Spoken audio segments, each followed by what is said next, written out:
درود شنوندگان گرامی.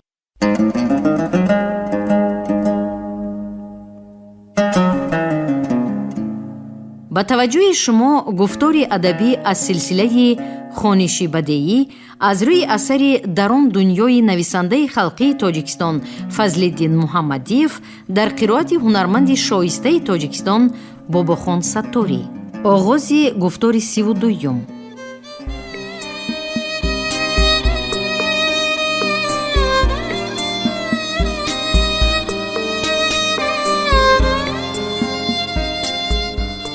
ما در حولی بیرونی اون بس خانه خردی الهیده همشفت جا گرفتیم. در خانه های دیگری آشیانه یکم و بالاخانه حاجیان افغان و ایرانی میزیستند. بعد سفر راهی 500 کیلومتری اقلا اندک نفس راست نکرده به زیارت مسجد نبی یعنی پیغمبر شتافتیم که آرامگاه حضرت نیز آنجا بوده است. در کوچه ها حاجیانی 3 قطعه عالم، همان شوقون و سوران، همان تقلینگ و همان داد و ولوله که در مکه مکرمه بود. مسجد پیغمبر بسا کلام بوده است و با صحن بیرونیش تقریباً 3000 کس را می گنجانیده است. بینای مسجد را از خشت پخته بهترین نمونه های صنعت معماری شرق را استفاده برده ساختند. فرش مسجد و صوفه های آن را با مرمر تازه پوشیده برویش قالین ها گستردند. ما را به گوشه جنوب و شرقی مسجد بردند. اینجا مقبره در و دیوارهایش قبه‌کاری، کاشینکاری و زرحلکاری کرده شده و از نقش و نوشتجات گوناگون فراوان پیغمبر واقع گشته بود. محمود سلطان راه بلد بود. او به در یکم مقبره رو آورده با آواز بلند گفت: السلام و الصلات ای نوری پاک. همه در پس او ایستاده تکرار کردند: السلام و الصلات ای نوری پاک، السلام و الصلات ای حبیب الله، السلام و الصلات ای ولی العظیم، السلام و الصلات ای رئیس العلماء و غیره و غیره.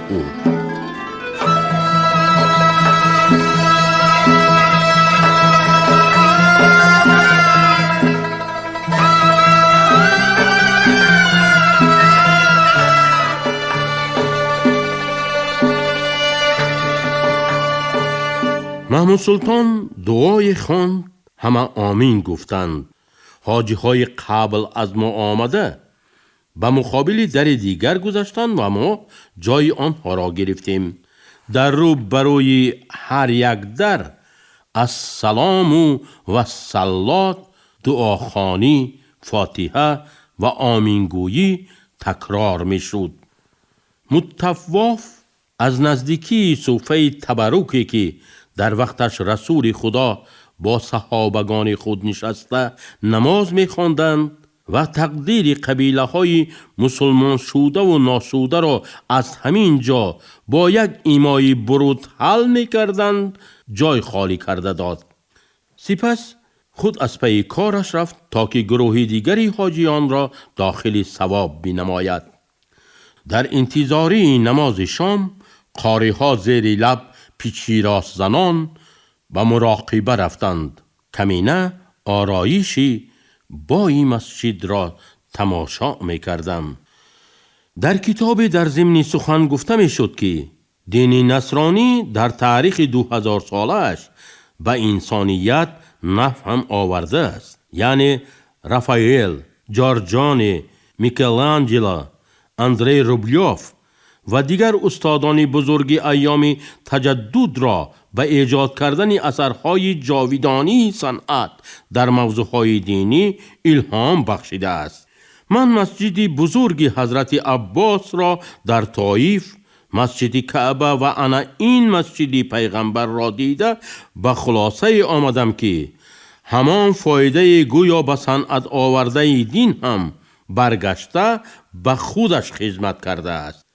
کسی که بر روایت احیای حضرت عیسی به حکایت در 6 روز کائنات را ساختن پروردگار اقلاً اندک باور میکند، بعد تماشای آن شاه اثرهای صنعت تصویری یا مدت عبادت کردن در کلیساهای حشمتناک مانند کلیساهای محتشم پاریس، مسکو، ریم، کیف یا لندن در اعتقاد دینی خود باز استوارتر می‌گردد. کسی که بر روایتی در یک شمشیر زدن سری 200 کس را از تن جدا کردن حضرت علی شیر خدا باور می‌کند، محبت مسجدهای بزرگ به او عیناً همین گونه تأثیر می‌بخشد. حافظان تاجیک و ازبک پیشتر صوت مناجات را با شعرهای به خدا و رسول و دنیای آخرت بخشیده شده می سراییدند. در آهنگهای معجزه‌کار مناجات همچون در آثار یاگن بخ آنقدر جاذبه و معنیهای عمیق شورانگیز و رقت آمیز است که اگر آن را حتی شخصی دو دیله شده هم میشنید، توبه گویان خود را برگشته به پایه منبر واعظ میانداخت.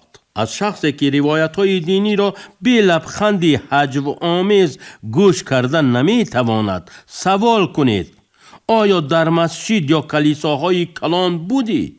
اگر بوده باشی چگونه حسیات در دلت پیدا شد؟ شخصی راست قول باشد خواهد گفت که برقت آمدم. آره، صنعت معماری حیرت انگیز بینای مسجد و کلیساهای کلان، آهنگی پر اسرار موسیقی یا خوانش یا تلاوت، نظام با تمکین مراسم عبادت، همه این صنعت است. نور خیرت خودی همان انسان اعجازکار زمینی است که بیخبر از قدرت به انتهای خود به کدام یک قوه مفهوم سجده میبرد.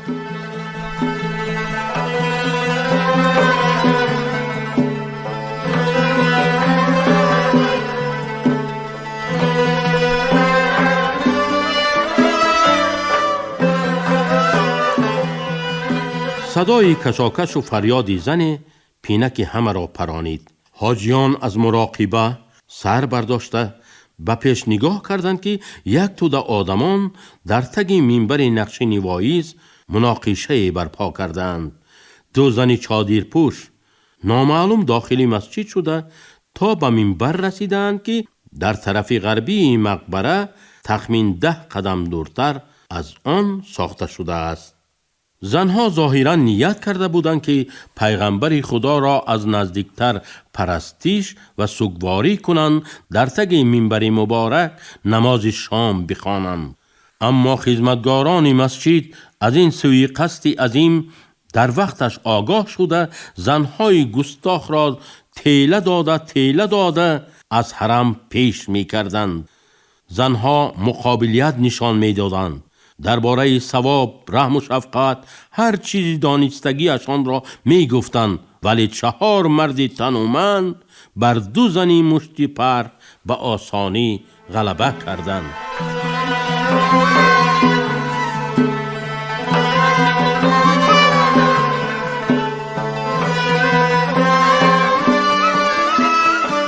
پیغمبرمان عجب یک تینت مبارک داشتند. حضرت کم نه، زیاد هم نه، 22 نفر زن و کنیز داشتند. تا آخر عمر از خدمت زن و کنیزک های سرشمار راضی بودند. با وجود این در قانون و قاعده های کشف کرده شان نظر به جانوری عادی خانگی قدر بلندتر گذاشتن مرتبه و قدر و قیمت زنها را جایز ندانستند. خود حضرت هم از مادر تولد یافتند، اما در قرآن شریف با خط زرین نوشتند که زن از جنسی پست بوده، در نزد الهی قرب و منزلت ندارد، یا شاید ما وارثان دوری حکمت‌های آن حضرت خطا می‌کنیم. شاید اندازه رنج و آزاری که پیغمبر از جنس زنان دیدند، از حلاوت و خدمتی که از این جنس به ایشان رسیده است کمتر نبود.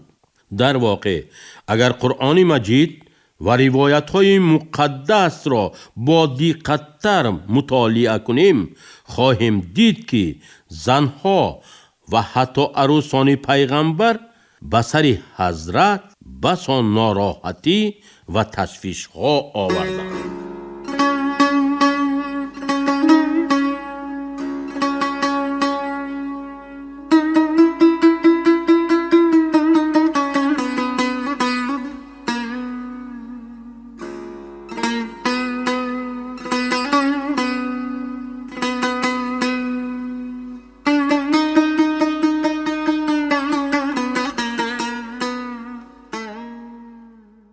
بار حضرت در لباس مرصع دامادی به یکی از خانه‌های سرشمار خود می رفتند.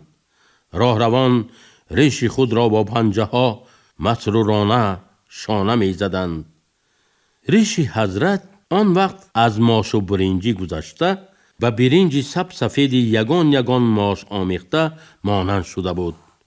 حضرت قدم زنان فکر می کردند که حاضر عروسی نوشان که دختر یکی از مرقبان بود چگونه ایشان را با نوازش لطیف دلبرانه پیشواز خواهد گرفت. به خانه عروس وارد شده دیدند که در حقیقت هم در مقابلشان دختری نازنین به پا راست ایستاده است، اما از تعظیم و تواضع درکی نیست. از چشمان زیبای عروس نور مهر و صداقت نه، بلکه آتش کینه و عداوت میبارید. چنانه که حضرت میپنداشتند دخترک کبوتر معصوم نه، مادر شیر غرانی بود. چرا آمدی؟ زود برا، تیز بیرو که سمات شومت را نبینم. این بود اولین کلماتی که حضرت از زبان عروسی آشوبگر خود به جای نوازش شنیدند. حضرت سالهای آخر به نصرتها عادت کرده امان از این معامله شخص شده ماندند. بریشی سفیدی خود بار نظرت نافتاده بود؟ کیهان بیردار شدنت را از یاد بردی؟ همچنان دوغ و دغدغه میکرد عروسی اسیانگر و داد میگفت: آه فلک، به این قرابت و این رذالت تا کی طاقت میکنی؟ حضرت شتابان از خانه برآمده با خاطری پریشان به نزد صحابگان خود روان شدند که جمله در اینجا در روی انا این صوفه تبرکی می نشستند. حضرتم پریشان می نمایند. با آدابانه اظهار اندیشه کرد یکی از صحابگان: مگر عروس معقول نافتاد؟ عروس بی جانه است، گفتند حضرت از پیشگاهی صوفه نشسته. ما را بسیار خوش پذیرایی نمود و اظهار محبت کرد، اما جبرائیل از عرش اعلی حکم الله تعالی را رسانیدند. صاحبمان فرموده است که رسول ما با این عاجزه هرچند که از اولادی پاک و نجیب است نباید آمیزد. امر خداوند حتی برای ما که حبیبش هستیم واجب بود. حقا که امر الله واجب است. الله اکبر، الله اکبر، الله اکبر، الله اکبر. از هر سو بلند شد آوازها.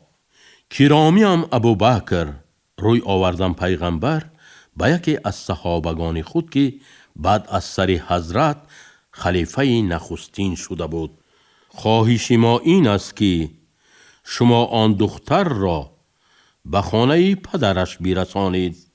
دروازه شهر را بستن ممکن و دهان مردم کنجکاو را نه. پس از چند روز اصل واقعه در مدینه منوره آوازه شد و آدمان آن دختر را با نام عروسی آشوبگر شهرت دادند که با همین عنوان او به روایت ها در آمده آوازش تا به روزهای ما رسیده است.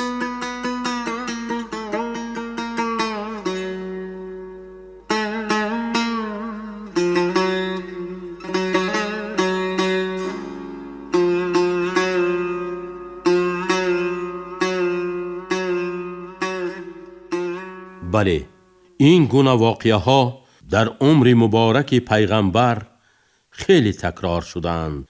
قصه زوجه حضرت بیبی عایشه را نمی گویید.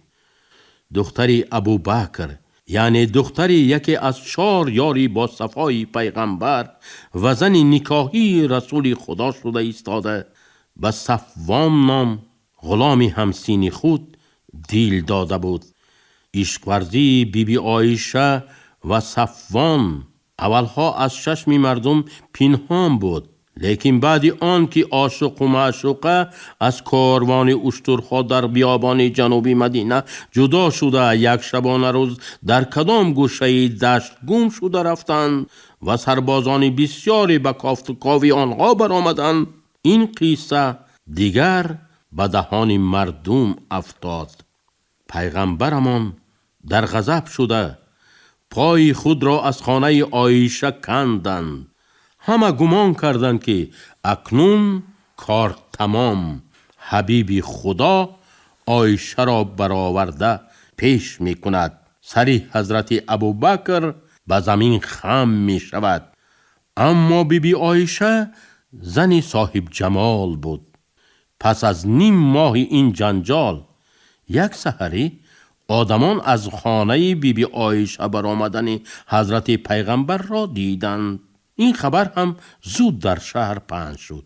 همان روز حبیب خدا هنگام صحبت پیشینی نگاه‌های سوال آمیز و قدر ناراضیانه مقربانشان را پی برده گفتند: دین سروری ملائکه ها به نزد ما آمده بودند.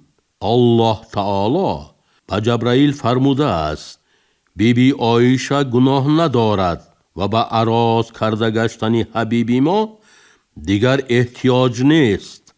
ایضاحات پیغمبر را شنیده همه نداهای تحسین و تقویت بلند کردند.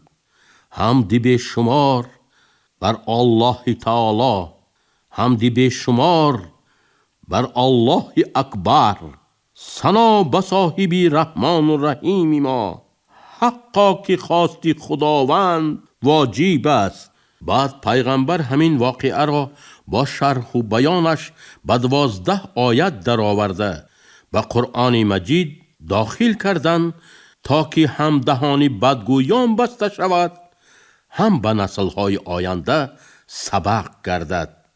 سبق به آن معنی که شوهران من بعد از زنها طلب کنند که از همه مردهای نامحرم رویشان را پوشیده دارند. چادر، فرنجی، پرده، چپانچه، چشمبند و غیره از فرمایشات انا همان آیت ها به دنیا آمده به رسم و آیین زنهای مسلمان داخل شدند و اول خاطر پیغمبر پس خاطر مردان دیگر را از قصد بد صفوانها از عشق و محبت بر این چیزها اندک جمع ساخت.